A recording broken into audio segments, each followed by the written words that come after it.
अभी आपको मैं शनि 1 से 12 समझाता हूँ, हाँ ठीक है? Please please. अगर मैं आप अपनी कुंडली खोलें सभी लोग, और यहाँ पर अगर शनि बैठा है तो उसे हम बोलेंगे कि शनि पहले घर में बैठे हैं। राशि यहाँ पे कुछ भी हो सकती है, ठीक है? नंबर कुछ भी लिखा हो सकता है, पर हम यहाँ बोलेंगे कि शनि पहले घर में बैठे हैं। पहले घर का शनि क्या करेगा? आपको डिलेनेस देखनी पड़ेगी, स्लोनेस देखनी पड़ेगी। फर्स्ट हाउस इज यू, तो आपको अपना पेट निकलता हुआ दिखेगा धीरे-धीरे, और फर्स्ट हाउस में आपको दिखने लगेगा कि आपको सपने भी अब ऐसे आ रहे हैं कि जिसमें या तो आप मेहनत कर रहे हो या काम कर रहे हो, काम ही काम कर रहे हो, ठीक है? फर्स्ट हाउस सैटर्न में इसको बोला जाता है कि एक जो रंक है वो राजा बनने जा रहा है, ठीक है? तो ऐसी फीलिंग भी आती है फर्स्ट हाउस सैटर्न वालों को, बट लाइफ में डिले होती है, मैरिज में भी काफी फाइट्स होती है, क्योंकि यहाँ पे सीधे आपके Seventh house मैरिज को भी हाउस देख रहे हैं। एस्पेक्ट करता है। अभी सेकंड हाउस में अगर सैटर्न आ जाए तो सेकंड हाउस का शनि बहुत अच्छा बोला गया कि ये पैसे की चिंता देगा, पर पैसा ज्यादा देगा, ठीक है? 100-200 करोड़ एटलीस्ट। हाँ, एटलीस्ट कम से कम, है ना? हल्का-फुल्का 100-200 करोड़, ठीक है? सेकंड हाउस का सैटर्न में क्या होता है कि आप एक चीज़ मैं आपको सिखा के जा रहा हूँ, आप अप्लाई करना। शनि एक मैलेफिक प्लैनेट है, मंगल एक मैलेफिक प्लैनेट है, राहु केतु मैलेफिक प्लैनेट है। ये जब किसी हाउस में बैठते हैं तो जो निर्जीव चीज़ें हैं उनको बढ़ाते हैं और सजीव चीज़ों को घटाते हैं, ठीक है? अभी सेकंड हाउस में ये कॉन्सेप्ट कैसे अप्लाई होगा? सेकंड हाउस में जो निर्जीव चीज़ है वो पैसा है, हाँ जिसमें जान नहीं है, ये उसको बढ़ाता है, और जो सजीव चीज़ है वो आपके दाँत हैं। हाँ। ठीक है? ये दांतों को खराब करता है, ठीक है? तो इस तरह से सेकंड हाउस में ये काम करता है। सेकंड हाउस में शनि बैठा है, मैंने कहा चिंता। हो सकता है इसके पास 100-200 करोड़ हो, पर चिंता अभी भी है पैसे की। क्या टैक्स ज़्यादा ना देना पड़े? आज तो है, कल कहीं चले ना जाएँ, लुट ना जाए, चोरी लुट ना हो जाए। कहीं मेरा बिज़नेस ना डूब जाए। आज तो कमा ली, कल कमा पाऊँगा या नहीं कमा पाऊँगा? तो ये चिंता भी शनि यहाँ सेकंड हाउस में देता है आपको। अगर आपका शनि सेकंड हाउस में और 7.5 शुरू हो गई, तो आपका काम बदलेगा और पैसे ज़्यादा आएँगे, ठीक है? मनी के लिए टाइम पीरियड अच्छा होता है, पर याद रखना चेंज के बाद ही होगा ये। जो काम अभी कर रहे हो उसमें कुछ बदलाव करना पड़ेगा, तभी ऐसा होगा। फिर आपका सैटर्न हम मानते हैं, लेट्स सपोज थर्ड हाउस में आ गया। थर्ड हाउस का शनि, ये हाउस क्या है? पहले ये हाउस सिबलिंग्स का है, ये हाउस ट्रैवल का है, ये हाउस आपकी मार्केटिंग का है। तो थर्ड हाउस में शनि हार्डवर्क के घर में हार्डवर्क का प्लैनेट है। डज वेरी गुड, अच्छा काम करता है यहाँ पे। इंसान को मेहनती बनाता है, लेकिन आपके सिबलिंग की लाइफ में काफ़ी स्ट्रगल देता है। आपके अगर भाई बहन है तो उनको किसी को करियर की या काम की या फिर मैरिज की कोई ना कोई कहानी, कोई ना कोई समस्या पैदा होने लग जाएगी, और यही चीज़ 7.5 में भी देखने को मिलेगी। शनि का तीसरे घर में बैठना आपके बेबी में प्रॉब्लम डालता है, ठीक है? आपके बेबी डिले होता है, प्रोजेनी में इश्यूज आते हैं, या फिर सी सेक्शन बेबी होता है। इस तरह की चीज़ें शनि थर्ड हाउस में देखने को मिलती है। अभी सैटर्न, अच्छा यहाँ पे अगर 7.5 स्टार्ट हो गई तो ये क्या करेगा? ये आपको बहुत ज़्यादा हार्ड वर्किंग बना देगा, जितने हो उससे भी ज़्यादा। अब बहुत मेहनत आप करने लग जाओगे। बीच का यहाँ शनि बैठ गया तो नीच और उच्च पे अभी हम बात करेंगे, ठीक है? ओके। नीच और उच्च कैसा होता देखा जाता है कि अगर शनि, अब क्यों होता है अभी मैं करूँगा, अच्छे से बात करूँगा, मज़ेदार है ये। एक्सॉल्शन और डेविएशन। चौथे घर का शनि यहाँ पे आपको अपने परिवार में कलेश देखने को मिलेगा, ठीक है? क्योंकि ये फैमिली एनवायरनमेंट का हाउस है। आपके मदर को घुटनों के दर्द देगा, घुटनों की परेशानी देगा यहाँ पे बैठकर। आपके डिज़ायर होंगे घर प्रॉपर्टी लेने में, व्हीकल लेने में, पर उन्हें डिले करेगा, धीरे-धीरे आएँगे। मैं ऐसा नहीं कह रहा हूँ कि आएगा नहीं, पर वो धीरे-धीरे आएगा, देरी से आएगा। यहाँ पे जब शनि बैठता है और आपकी 7.5 चली जाती है, शुरू हो जाती है, तो एक तो आपको विदेश जाने का मन करता है, फॉरेन जाने का मन करता है, मौके भी मिलते हैं, पर वो अटक-अटक के मिलते हैं, एक बारी में नहीं होगा। और अगर आप चले गए इसमें, अब अच्छा ज्योतिष में जो विदेश की परिभाषा दी गई है, वो कि ऐसी जगह आपके जन्म स्थान से जहाँ पर एनवायरनमेंट अलग है और कल्चर अलग है। वो विदेश मतलब अमेरिका नहीं है, कनाडा नहीं है। जब ज्योतिष बना था तब ये देश थे भी नहीं, नेपाल भी हो सकता है। ठीक है? हाँ। अभी क्या है कि कोई कश्मीर में पैदा हुआ है तो उसके लिए बॉम्बे विदेश है, क्योंकि यहाँ पे कल्चर अलग है, एनवायरनमेंट अलग है। That way. हाँ, इतना। अगर कोई नॉर्थ ईस्ट इंडिया का है तो उसके लिए बॉम्बे विदेश है। करेक्ट। कोई दिल्ली पैदा हुआ है तो बैंगलोर उसके लिए विदेश है, ओके। ठीक है? तो ज्योतिष में विदेश मतलब होता है कि ऐसी जगह जहाँ पे आपके जन्म स्थान से मौसम अलग था और लोगों का कल्चर अलग था, ठीक है? ये फॉरेन का डेफिनेशन होता है। फिफ्थ हाउस में शनि अगर बैठ जाए, Saturn in the fifth house. अभी जो फिफ्थ हाउस है ये होता है आपकी एजुकेशन का, ये होता है आपके बच्चों का, बेबी का हाउस होता है ये। फिफ्थ हाउस होता है आपका मेंटल पीस, ठीक है? सैटर्न जब यहाँ पे बैठता है तो बोझ लगता है दिमाग में, किसी चीज़ का प्रेशर लग रहा होता है, किसी चीज़ की हरी होती है, जल्दबाजी होती है आपको कि कुछ पाना है और पता नहीं क्या पाना है। वो कन्फ्यूज़न भी यहाँ पे क्रिएट करता है।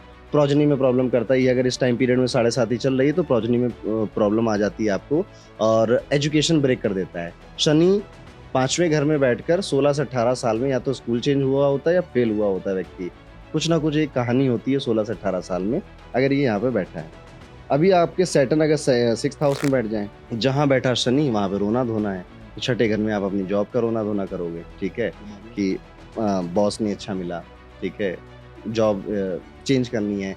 ऐसे लोगों को मैंने देखा है कि इनकी जॉब बहुत चेंज होती है, क्योंकि हर जगह ये कुछ ना कुछ एक दिक्कत या चिंता या कोई परेशानी ढूंढ लेते हैं, या फिर अगर चेंज नहीं कर रहे हैं तो बहुत प्रेशर में काम कर रहे हैं या बहुत एक मीडियोकर लेवल पे काम कर रहे हैं। तो शनि छठे घर में अगर आप में से किसी का बैठा है, change is the permanent constant for your job. आप जितना चेंज अपनी जॉब में कर सकते हो करना चाहिए। हर 2-2.5 साल में 3 साल में जॉब चेंज कर देनी चाहिए, नहीं तो भी जब शनि कराएगा तो बहुत दुख होगा। यहाँ पर शनि बैठा है तो you are prone for arthritis. आप प्रोन है, आपका स्टमक बहुत वीक है। अभी आपका स्टमक इतना सेंसिटिव है कि आप कुछ भी नहीं खा सकते, स्पेशली अगर 7.5 चल रही है तो। ओके, ठीक है, आपको एक रूटीन बनाना पड़ेगा अपने खाने का, ठीक है। वेज नॉन वेज की बात नहीं है यहाँ पे, रूटीन की बात है कि अगर मैं 7 बजे खा रहा हूँ तो डेली 7 बजे खा रहा हूँ, ठीक है। यहाँ पे आपको अपने फूड इंटेक पे बहुत ध्यान देना पड़ता है।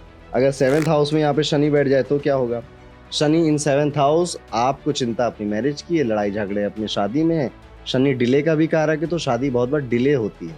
शनि यहाँ पे अकेला बैठकर अपने आप में काफी है तलाक कराने के लिए, डाइवोर्स कराने के लिए। अगर इसको 1-2 प्लेनेट या राशियों का और साथ मिल गया तो ये निपटा देगा आपकी मैरिज को।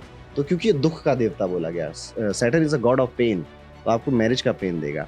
बट और अगर आप बिजनेस कर रहे हैं, अब इन लोगों को पार्टनरशिप नहीं एडवाइस की जाती कि आप बिजनेस पार्टनरशिप में मत करना, आप खुद करना और शनि का बिजनेस करना। शनि का बिजनेस होता है लोहे का, स्टील का, ये काम सारे एक्सपोर्ट्स के काम, ये भी शनि के अंदर ही आ जाते हैं।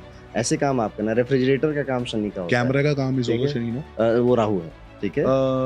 कैमरा और ये सब चीजें भी तो लोहे से रिप्रेजेंट होती हैं। नहीं, ये इल्यूजन हम क्रिएट कर रहे हैं, हाँ, ठीक है। हाँ, यहाँ पे ये स्पेस छोटा है बट हाँ, इल्यूजन में लोगों को लगेगा बड़ा है। हाँ, हमारी लाइफ अलग है, ठीक है, हाँ, रियल लाइफ, पर मूवीज में और ओटीटी में आप देखोगे कि वो एक अलग लाइफ है। तो जो इल्यूजन के काम है वो सब राहु के हैं। मैं कह रहा हूँ 7th हाउस में Shani is bad for marriage. Marriage तो ठीक मतलब good for business, good for business, good for money.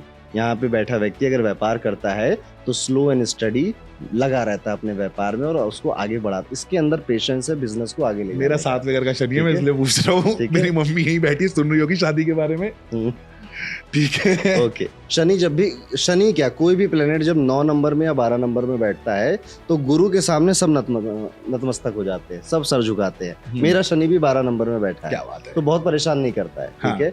और बस आपको एक चीज का यहाँ पे ध्यान रखना है, क्योंकि गुरु बचा रहे हैं तो गुरु की बात माननी है, हाँ जी, ठीक है। गुरु की बात क्या होती है कि भलाई करो, पढ़ाई करो, पढ़ो और सिखाओ, ठीक है, किसी का बुरा मत करो। बहुत ज्यादा अभी यहाँ पे आपका बैठ तो गया, भगवान ने तो शनि दे दिया आपको गुरु की राशि में, आप रोज सुबह शाम आप दारू पीने में लगे हो, ठीक है, लोगों की बुराई करने में लगे हो, तो गुरु भी कहेगा रहने दे भाई शनि, तू अपना ही काम कर ले, ठीक है, मेरी बात तो नहीं मान रहा ये लड़का। तो ये भी बात हमें समझनी चाहिए। ओके, नहीं पर मैं दारू नहीं पीता। अच्छी बात है, नहीं पीनी गुड चाहिए, बॉय हूं मैं। ठीक है। अब 8th हाउस का शनि, 8वें घर का शनि नशेड़ी बनाता है। 8वें घर का शनि एडिक्शन करवाता है, और एडिक्शन अगर आप कर रहे हो, पहले तो शुरू नहीं करना चाहिए, क्योंकि ये शुरू करते तो खत्म नहीं कर पाते। एडिक्शन किसी भी चीज़ का हो सकता है इनको, सूखे नशे, गीले नशे, लड़कियों का एडिक्शन, पैसों के पीछे बहुत ज़्यादा भाग रहे हैं, चीनी का एडिक्शन, किसी चीज़ का एडिक्शन इनको हो जाता है। शुरू ही नहीं करना चाहिए। होता नहीं कॉलेज में कि आज चल भाई ट्राई करते हैं, एक बार हाँ। ट्राई करने में क्या जा रहा है, ये हाँ। ट्राई करेंगे भी छोड़ नहीं पाएंगे। Right, and also Saturn 8th house में अगर आप अल्कोहलिज्म या फिर स्मोकिंग की तरफ जा रहे हैं तो ये आपको लाइलाज बीमारी दे देगा, ये आपको ना खत्म होने वाली बीमारी दे देगा। 8वें घर के शनि के लिए बोला गया कि उम्र बहुत ज्यादा देता है, और 8वें घर के शनि के लिए ये भी बोला गया कि अगर आप अल्कोहलिज्म में जा रहे हो तो बीमारी भी लंबी वाली देता है, तड़पाएगा ना, basically, तड़पाएगा बेसिकली। तो यहाँ पर आपको किसी भी तरह से नशे से बहुत दूर रहना चाहिए 8वें घर का शनि। और 8वें घर का शनि है, 8वां घर क्या है? 8वां घर मृत्यु तुल्य कष्ट है। जब यहाँ पे 7.5 चलती है तो बहुत प्रॉब्लम देता है। अभी 9th हाउस में Saturn, 9th house is a house of Jupiter, ठीक है, तो सैटर्न यहाँ खास परेशान नहीं करते, ठीक है। बट फिर भी आपके फादर के करियर में अप एंड डाउन लेकर आएंगे। आप अपने फादर से पूछना पापा काम करने में कितने पापड़ बेलने पड़े, तो कुछ ना कुछ कहानी वो जरूर सुनाएंगे। सैटर्न 9th हाउस में बैठा है तो आप पाएंगे कि आपकी सिस्टर इन लॉ से आपकी नहीं बनेगी, because 9th house is of sister in law, ठीक है। सैटर्न इन 9th हाउस, आपको ऐसा फील कर लेना चाहिए कि लक आपके लिए नहीं है, आपके लिए सिर्फ कर्म है, ठीक है। कर्म कर्म कर्म, नो लक, ये फील कर लो, ये मान लो, उतना खुश है। अगर आप क्योंकि लक के भरोसे बैठो, क्योंकि भाग्य के घर में कर्म का देवता बैठा है, तो जो बैठा है उसकी बात चलेगी वहां पर। तो इस तरह से 9th हाउस में काम करेगा, लेकिन बहुत परेशान करता है सैटर्न 9th हाउस, मैंने अभी नहीं देखा है। अब मल्टीपल प्लेनेट यहाँ पर आके उसको हैम्पर करें तो फिर यहाँ पे दिक्कत हो सकती है। ऐसे लोग ज्यादातर प्रैक्टिकल बनते हैं लाइफ में, भगवान में कम मानते हैं, ऐसा ना? नहीं, ऐसा ज़रूरी नहीं है कि भगवान में कम मानेंगे। ये भगवान में किसी एक गॉड के साथ ज़्यादा अटैच हो जाते हैं या किसी एक सेक्ट में ज़्यादा अटैच हो जाते हैं। ये मल्टीपल नहीं होते कि शिव जी भी, गणेश जी भी, विष्णु जी भी, लक्ष्मी जी भी, ये वो ऐसा नहीं होते। इनका है कि मेरे भोलेनाथ है तो बस भोलेनाथ। अच्छा, ये 9th हाउस सैटर्न कट्टर वाले है। लोग। नहीं, कट्टर नहीं, नॉर्मल सौम्य, अच्छा, ठीक है। अच्छा, बट ऐसा नहीं मुझे भटकना नहीं है। अगर ये आप जी को मान रहे हैं, गुरु नानक देव जी को मान रहे हैं, तो उनको मानेंगे आराम से, वो ज़्यादा नहीं भटकेंगे इधर उधर। 10th हाउस सैटर्न काम बार बार बदलता है, काम बार बार चेंज होता है, क्योंकि प्रोफेशन का हाउस है, बॉस से नहीं बनती है, फादर का पैसा बचता नहीं, फादर का पैसा खर्च हो जाता है, because 10th house is father's money, ठीक है। फादर का परिवार भी 10th हाउस है, तो यहाँ पर आपको देखने मिलेगा आपके फादर के परिवार में बेबी को लेकर कोई एक हिस्ट्री रही है कि सबको दिक्कत आई थी या सब अपनी जॉब में बाहर चले गए थे, कोई ना कोई हिस्ट्री रहती है फैमिली में जो कि बहुत अच्छी नहीं होती है। 10th हाउस सैटर्न ऐसे ही करता है यहाँ पे। अभी कई लोग कहते हैं कि 10th हाउस तो कर्म का घर है, कर्म के देवता यहाँ पे तो अच्छे रिजल्ट देने चाहिए। मैंने कहा शनि चाहे अच्छे भी हो जाए तो भी वो शनि है, शनि है। ठीक है। सो अच्छा शनि भी कुछ ना कुछ दिक्कत देगा ही। जिनका शनि बहुत अच्छा भी होता है उनको भी पेट की तकलीफ देता है, हाँ। उनको भी पैरों में चोट लगाता है, ठीक है, उनको भी आलस आता है, ठीक है, क्योंकि शनि के लिए देने के पास पीड़ा ही है, ठीक है, तो पीड़ा देगा, चाहे अच्छा हो चाहे बुरा हो। 11वें घर के शनि की अगर बात करें, 11वें घर का शनि बहुत अच्छा होता है, इवन 12वें घर का शनि भी बहुत अच्छा होता है, ठीक है। 11वें घर का शनि बस ये कहता है कि आपके जो दोस्त यार मिलेंगे वो बस दारू पीने के लिए ज्यादा बुलाएंगे, ठीक है, या यार दोस्त ऐसे मिलेंगे जिनको हर तरह की आदतें होंगी, ठीक है। जानते हो किसी को? बिल्कुल बिल्कुल बिल्कुल। मैंने जितने भी 11 नंबर के शनि वालों को देखा है, उनके आसपास ऐसे लोग ही मिलते हैं जो कि सूखे नशे या तो दारू पीने के लिए बैठे होंगे, और कोई भी उनका सगा नहीं होता। हाँ, क्योंकि ये जो 11th हाउस है ये रिलेटिव्स का और दोस्तों का है। शनि यहाँ पर बैठ के इन्हीं को नहीं टिकने देता। आप इनसे पूछना, इनके फ्रेंड सर्कल बहुत चेंज हुए होते हैं। हाँ। स्कूल में कुछ था, कॉलेज में फिर धोखे बहुत मिलते हैं ऐसे लोगों को ना। हाँ, इनको नहीं टिकता इनके साथ। इनको इवेंचुअली ये 30 या 30 के ऊपर चले गए हैं तो फिर ये अकेला रहना सीख जाते हैं। इनको पता चल जाता है कि ऐसी ही है दुनिया, ठीक है। फिर भी अगर विश्वास कर रहे हो तो थोड़ा सावधान रहना चाहिए। 12वें घर का शनि, क्योंकि ये विदेश यात्रा का घर है, तो 12वें घर में शनि पहले फॉरेन जाने नहीं देता, और अगर आप चले गए तो फिर आने नहीं देता, ठीक है। तो करेगा क्या कि आपकी फ्लाइट डिले करा देगा, वीजा में प्रॉब्लम हो जाएगी, जहाँ जा रहे थे वहाँ कुछ इशू हो जाएगा, पर आप लगे रहो, फिर ले जाता है, फिर आने नहीं देता। फिर लोग कहते हैं मुझे इंडिया आना है, कैसे आऊँगा, यहाँ पे एक अच्छी अपॉर्चुनिटी मिल जाती है, वहाँ पे आपका काम बन जाता है, फिर आप वहीं के होके रह जाते हो।